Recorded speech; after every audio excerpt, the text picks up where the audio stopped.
Здравей, представи се с едно изречение. Здравей, казвам се Стоил Георгиев, състезател съм в категория мъжка физика, треньор съм и супервайзър на верига магазини за хранителни добавки. Защо избра да си храниш с Protein House? Познавам Влади от много години и често казвам, където и да съм пробвал в всички конкуренти за такива хелти храни, абсолютно няма база за сравнение вкус и качество. Винаги е прясно и супер вкусно.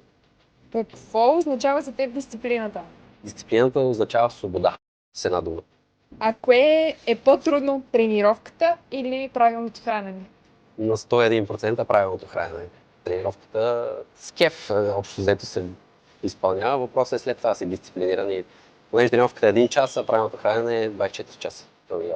А имаш ли дни, в които нямаш мотивация и какво правиш тогава?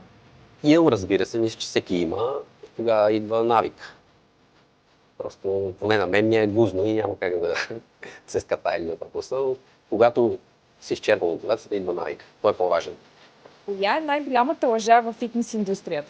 Те са много, да кажем, без въглехидрати след 6 часа. Ти какво би избрал? Една година дисциплина или нудическо хапче? Една година дисциплина, разбира се, понеже тази дисциплина изградена ще ти помогне и ще промени живота за напред.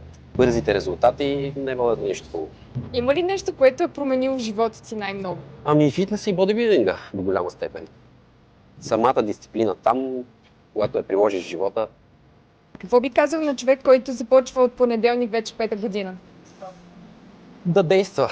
Само с мислене няма да стане. Ако трябва да се обърне към някой по-вещ в тази сфера, със сигурност ще му спести много лутане и грешки и време. Как ще довършиш изречението, резултатите идват не от мотивацията, а от...